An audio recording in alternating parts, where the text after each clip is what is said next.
Welcome to the Tony Robbins podcast. Today we're bringing you a special episode that illuminates a cause and an organization that Tony is extremely passionate about. So passionate that he is dedicating his 60th birthday event to it as a benefit to raise funds. He and his wife Sage have been involved with this organization for a few years, but now they want to raise awareness and turn more people's attention to it. Operation Underground Railroad is a nonprofit organization that's committed to eradicating child sex trafficking through coordinated rescue missions and recovery programs.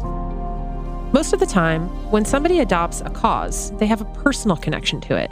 You might raise money for cancer research if you've lost a parent to the disease. You may work with homeless populations if you've experienced it yourself or have a family member that has. But in Tony's case, his dedication to this cause did not come from a personal connection. He learned about Operation Underground Railroad through a woman at his Business Mastery event in 2016, who shared with the audience her goal of contributing significant funds to this organization so that even more children can be rescued. Here's Tony speaking about the moment he learned about Operation Underground Railroad. I first heard about Operation Underground Railroad. I was doing one of my business mastery seminars for business owners from all over the world. And so we have, different buckets of finance where you put your security bucket, the things that you don't want too much risk with, where you put your risk money. And then there's a dream bucket. And in the dream bucket, I try to get people to realize that if they earn more, they can do so much more. They can have such impact in their life and their families and their friends. But I also very strongly encourage them to find some type of project of contribution, because I really believe in my soul, the secret to living is giving, corny as that may sound, that there's nothing that lights us up like giving. I've done quite a bit of research. I wrote a whole book around this. And in it, scientists now, they can test the hormonal change in your body, and giving even to a stranger creates a greater biochemical change of happiness in your body than just about anything else you can imagine, other than taking care of your own family. So I talked about this. And then people share all their things that they want to make happen. And this woman stood up and she said, I really want to help free girls that are in sexual slavery. And she said, there's a group called Underground Railroad. And she said, they're former CIA, FBI, special forces type of guys. And they don't just go in and free them, but they figure out strategies to capture these people. And they teach the local police in those countries. And I said, well, how much does it cost to take care of a child, to free one child? And she said, it's about $2,000, $2,500. And I said, well, I'll donate $100,000 in your name to get you started. And it was just spontaneous because I was touched by it. When I did that, people got inspired. This man stood up and he said, I don't have $100,000, but I have $5,000 and I'd like to donate it. So I said, I'll match everybody here as much as you'll do. And then there was this incredibly beautiful moment. We're all in tears because there's a couple thousand people in that particular program, and there was a line of people coming up. I said, well, come on up and just sign a card here of what you'll commit to, and I'll match it. And it took us like 15, 20 minutes to process everybody, and we raised about $500,000. And so it just got things started. And then after that, I reached out to Tim Ballard, one of the co-founders, and got a chance to know him personally. And then I also had the chance to actually go on an operation and witness the incredible work of these men. And I have to say, it was one of the ugliest experiences of my life, and also one of the most beautiful. The ugly part was witnessing human beings, including some of these people that were trafficking their own children, little girls 13 and 14 years old. It's an abomination. It's beyond anything they can imagine. So it was kind of like, I'm emotional about it, obviously. It was shocking to witness the complete lack of humanity in these people who take advantage of these children. And, being close to them, I wanted to beat their face in. I know that sounds pretty horrific, but it's just they hurt children. The part of me is just so wants to protect them. But I knew if I did that, I would obviously destroy the entire operation. So you got to manage yourself. That's the ugly part. The beautiful part was seeing these girls when they were freed, when they got on the bus and they began to realize that they were really free.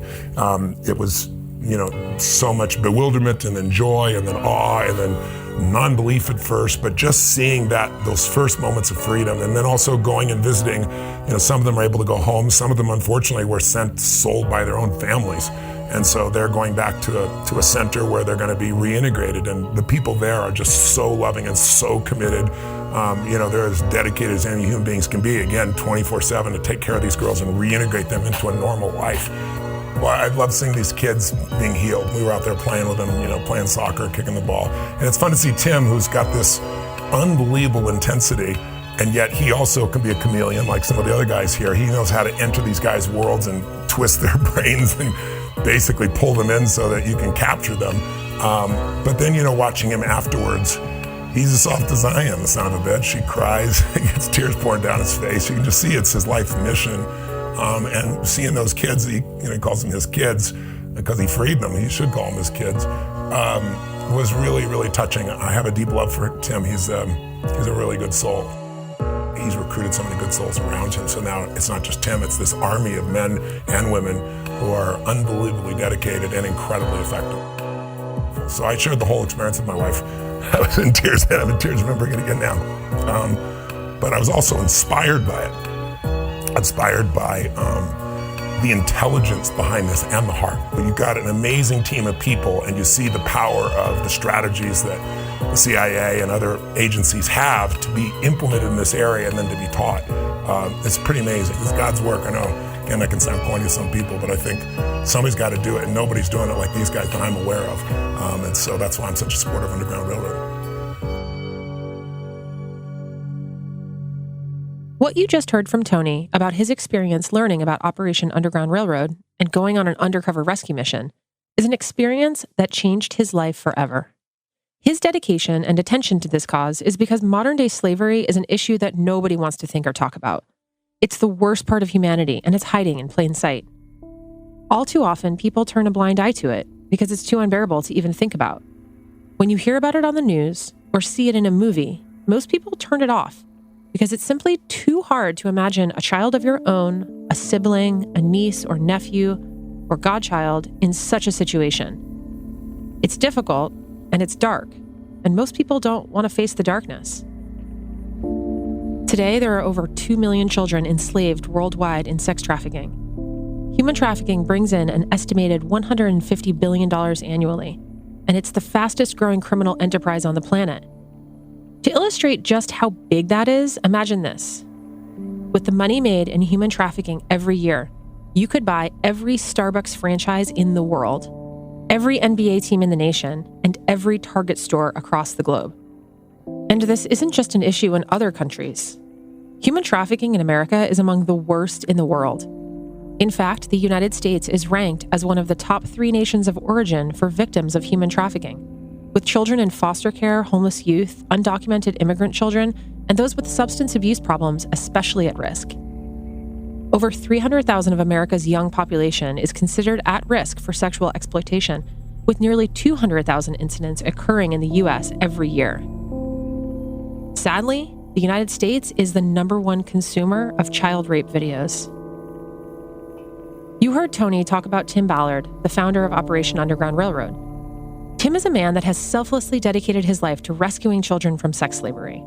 He spent over a decade working as a special agent for the Department of Homeland Security, where he worked on the Internet Crimes Against Children Task Force and was deployed as an undercover operative for the U.S. Child Sex Tourism Jump Team. He's worked every type of case imaginable in the fight to infiltrate and dismantle these absolutely horrific child trafficking rings. But Tim left his government career, everything he knew, his pension and his security, in 2013 to start Operation Underground Railroad, also known as OUR, a nonprofit organization of former Navy SEALs and CIA agents that help law enforcement find and capture human traffickers and provide victims with the support they need to integrate back into a normal life. When Tony learned of the courageous work that Tim and his team do, he knew he had to take action. Here's Tim on why people like Tony, people who aren't afraid to look darkness in the eye, are making all the difference in this fight to end child slavery. We should warn you that Tim's experience doing this type of work is extensive and intense, and as a result, some of the details in this episode may not be appropriate for some listeners. Human trafficking, or modern-day slavery, is the fastest growing criminal enterprise in the world, and people don't know. The reason Tony is one of the greatest fighters against what is today the fastest growing criminal enterprise in the world, that's the buying and selling of people, of children, for sex, for organ harvesting. The reason he's so effective in this fight is because he learned that principle many, many years ago, that he is not afraid to look darkness in the eye and take it on and engage it and eradicate it. That's who he is. I wish more people could do that. Every time I go on radio stations, I find out later, people turned us off. The minute you say human trafficking and children being raped for money, and They just turn it off. And that's the problem. That's why it's continuing. That's why the legalized form of slavery lasted for hundreds of years in our own country. What an embarrassment. What a horrific tragedy that we legalized this and allowed it to thrive. Why? Because the people that could have done something about it, they didn't want to look at it. Tony has gone on undercover rescue operations with OUR. He's donated money and spoken about the issue at length, publicly, to raise awareness. And he's also the executive producer of a film called Sound of Freedom, which will be coming out this fall. The movie is inspired by true events that happened to Tim while working for Homeland Security, and the first rescue operation he conducted upon leaving that job. It follows the story of Rocio, a girl that was kidnapped by Colombian traffickers. In this clip from Sound of Freedom that you're about to hear, Tim, who is portrayed by actor Jim Caviezel, is meeting with a wealthy businessman to try to convince him to finance a rescue mission. Did you know there were over 22 million new images of child pornography on the web this past year?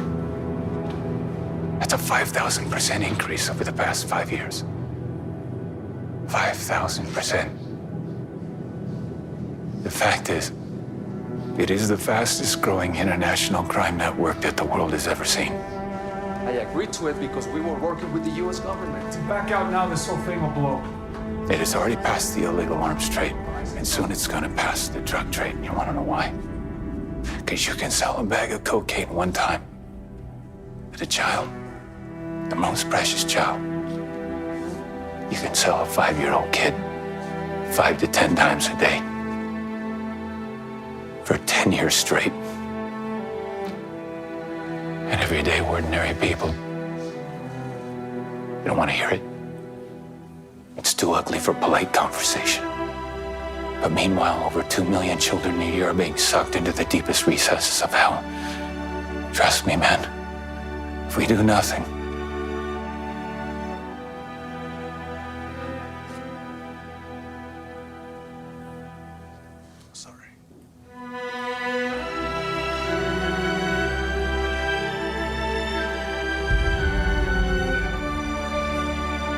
their pain is gonna spread and spread. So someday it's gonna reach the likes of you.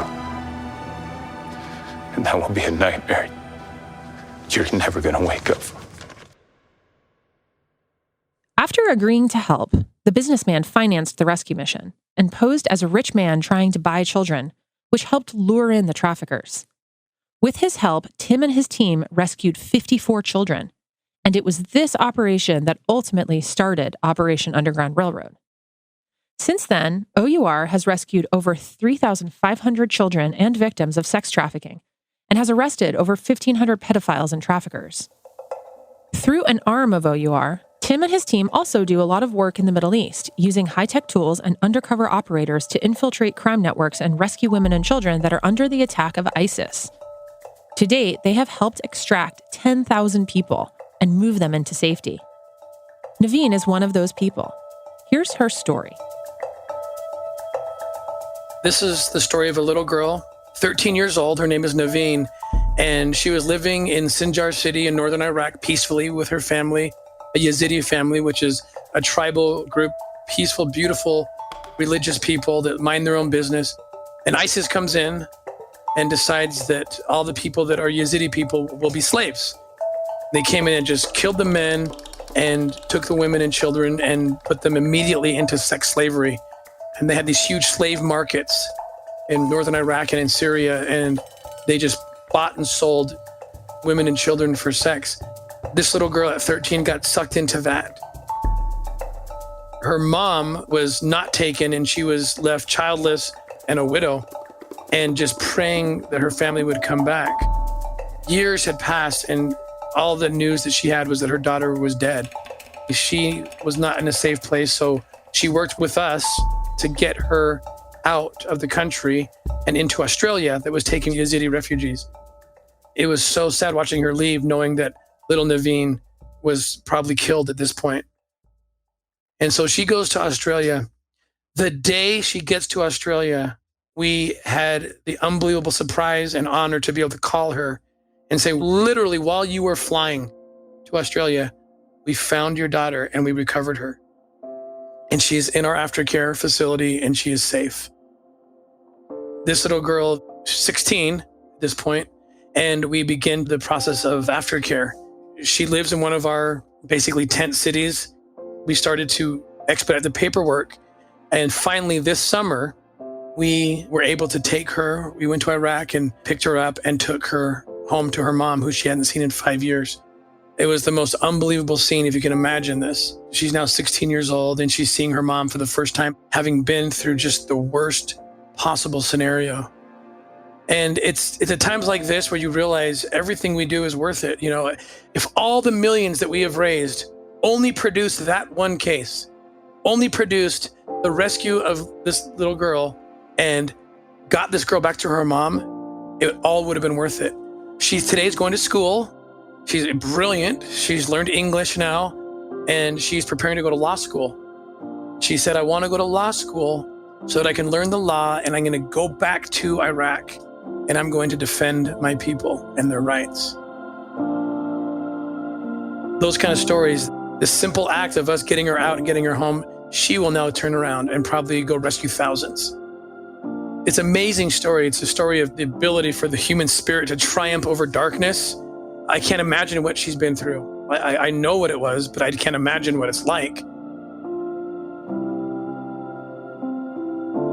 The aftercare process is one of the most important elements of a rescue, because it's not often, as in the case of Naveen, that there's a parent to receive them and help them reintegrate back into society. Unfortunately, the majority of kids who find themselves in the nightmare of human trafficking in the first place are there because there's no parent around. And worse, sometimes the parents are the ones selling the children. Before an operation even begins, Tim and his teams vet local care facilities and safe houses to determine if they can provide the level of quality holistic care that the child needs. When we go into a country to set up operations, the first question we ask is, what is your plan with any of the kids we rescue? And if they tell us that the state has some kind of program, we say, no, we know how that works. We're not going to work with you unless you work with our partners. So we spend a lot of time finding partners already existing on the ground. We don't reinvent the wheel. There's experts on the ground. Mostly they're non-government organizations that have set up shop, and they have all the tools to help in the healing and ultimately in the reintegration. We look for programs and partners that provide the hope. When we rescue these kids, you can ask them questions like, what's your favorite color? And 9 times out of 10, they'll tell you, I don't have one. I didn't know I was allowed to have one. So it's a whole mindset that we can't comprehend if we haven't been through it. And so you need to replace that darkness with hope. And so it's largely based on, what do you want to be? Because you can be whatever you want to be. You just choose it and we will support you. One little boy we rescued back in 2014, he's just now finishing his program, the aftercare program, and he wants to start his own business. And he wants to learn English. And so we stay with the kids. 6 years ago, now we just gave him a scholarship to an English school and a business school, and he's now starting his own business in Latin America. And so that's what we do, is we find these aftercare homes that can take them in, have all the tools they need, can provide the hope, can provide the training, the vision that these kids know they can have a future, and then we stay with them. Our aftercare team lives on a plane and they fly from country to country. Our director of aftercare, she literally knows the names of every single one of these survivors in 26 countries. And she's like their sister, their mom, their best friend. And that's what she does. She lives on an airplane and she has a staff, and they vet out aftercare programs that we select to use. And then she stays with them and makes sure they have what they need. If they need something, they'll come to us and we can raise the money for that and get them whatever thing it is. Sometimes survivors have a particular interest that they'd like to pursue as a career, and OUR provides them with education that they need in order to be successful. Sometimes they need computers, or 3 or 4 of the survivors say, we want to be chefs. That happened in Mexico. So we went and found the best chef in town and hired him to do classes Tuesdays and Thursdays. He'd come into the home and teach them to prepare, high-end food. Both those girls ended up graduating the program and got jobs as sous chefs at these awesome restaurants in Mexico.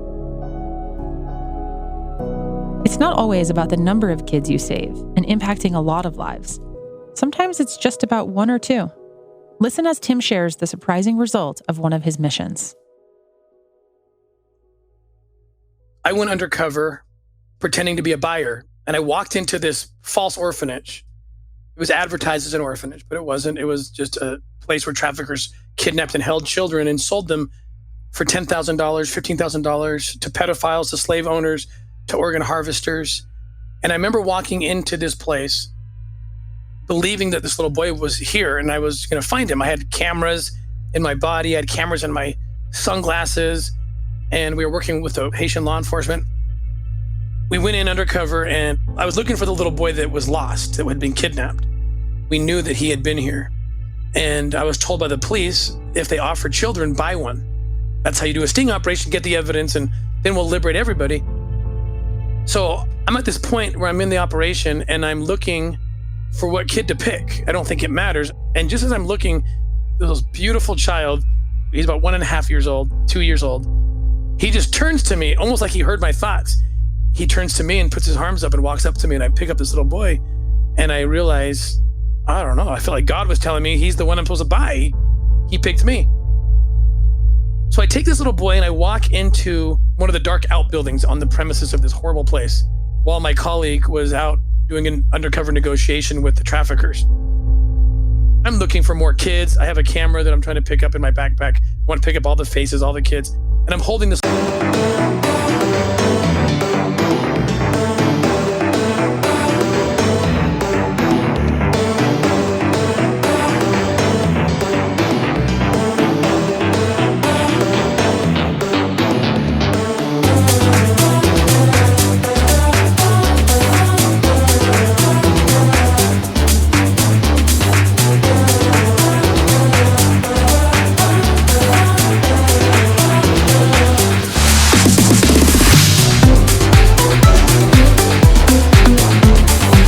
I said, go outside and eat this. You can have this if you go outside. Kids are supposed to respond to that. At least my kids do. And this little girl didn't respond. She took the candy bar, still looking at me like she was going to rip my head off, breaks the candy bar in half and puts the other half into the hands of the little boy in my arms. And that's when it hit me. I'm holding her little brother. And how many people that look like me walked into this place, picked up a child, and that child was never seen or heard of again. And that's why she was doing this. And so I immediately recognized my error and I put the little boy down. She grabs the little boy and rips him out of my arms and puts him behind her. And she's still ready to fight me. I knelt down and I broke the cardinal rule of undercover operations, the only time I ever did it. And I told the little girl who I was. She's an old soul, this little girl. And she softened and she understood. And I said, I'm not here to hurt you. I'm here to help you.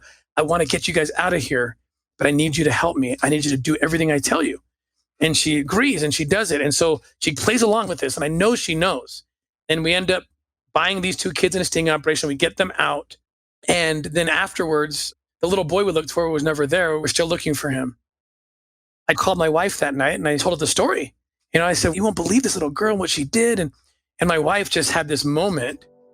It was a spiritual moment for her. She'd tell me later, but she said something that was just shocked to me.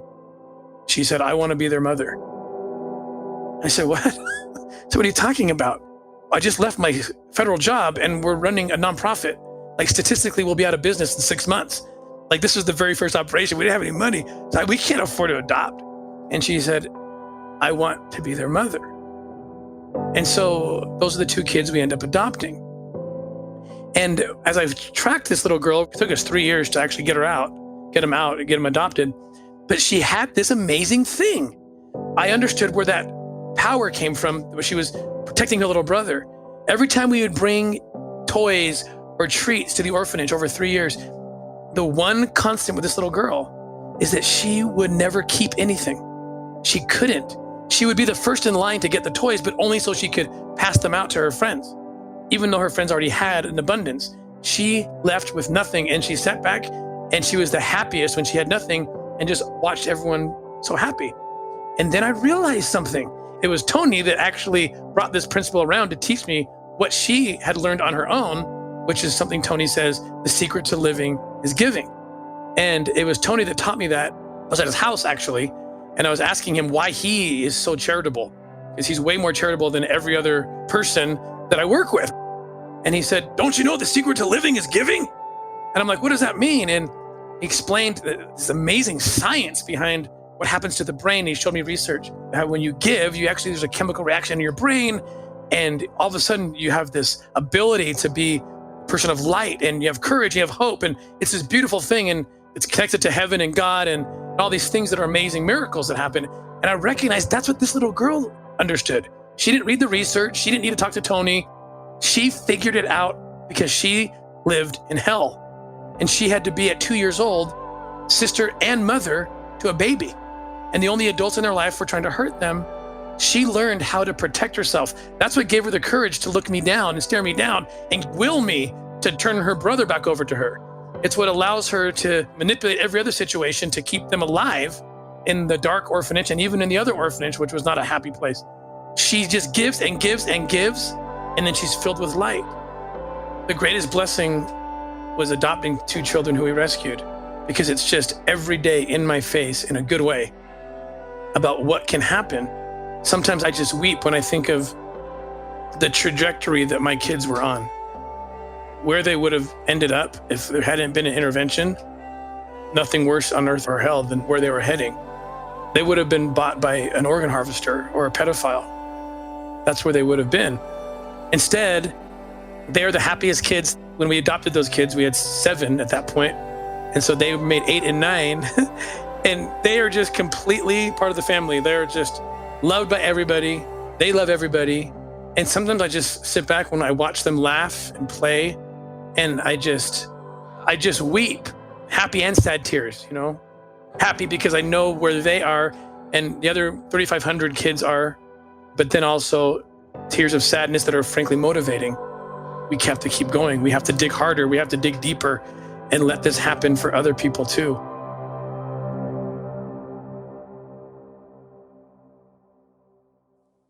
The nature of Tim's work is extremely difficult. Being a live witness to the worst part of humanity can certainly take a toll on a person. But Tim, despite the darkness he encounters, is able to see the light, and that's what keeps him going. When I was a government agent, the only part we were exposed to was the dark. Going in, extracting the bad guys. Our job wasn't to do aftercare, someone else did that. So we have to come out and didn't know ever what happened. The funding came in through government sources, so it was just a faceless source from which the money came. And so it was kind of this dark cycle. And people don't last more than a couple years, and they tap out of this work. When I started OUR, I found something I didn't expect. Yes, the darkest part of humanity was still there, still present, still looked and smelled and felt the same way it did my whole career. But because we are now a private organization that looks to the public for help, all of a sudden, I get to see not only the darkest people, but the lightest people, the most amazing people. They come into your life and they become the light that sustains you, honestly. People that are willing to shed their innocence and get in the dark with you and bring the light and give you the light so you can take it to the dark corners. That exposure saves us. Me, it saves me. I've met the most amazing people on the planet, like Tony and Sage, and others who were willing to stand up.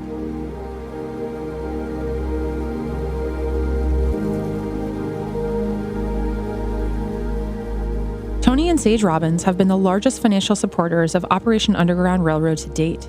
And for Tony's 60th birthday, they're hosting a benefit concert with 100% of net proceeds going to the organization. The goal is to raise enough money to rescue 10,000 children from sex slavery, and it's possible with your help. Tony has dedicated his life to making an impact on others, and the absolute best way to celebrate a man who has given so much is through support of this cause, which he cares so deeply about. To purchase your ticket to the benefit concert on February 29th, 2020 in Los Angeles, or to make a donation to OUR, go to www.TonyRobbinsBday.com. That's www.TonyRobbinsBday.com. The Tony Robbins podcast is directed by Tony Robbins and produced by the Tony Robbins editorial team with audio editing and sound design by Jeremy Enns. Our guest today was Tim Ballard, founder of Operation Underground Railroad. To learn more about the incredible work that they do, go to OURrescue.org. That's OURrescue.org.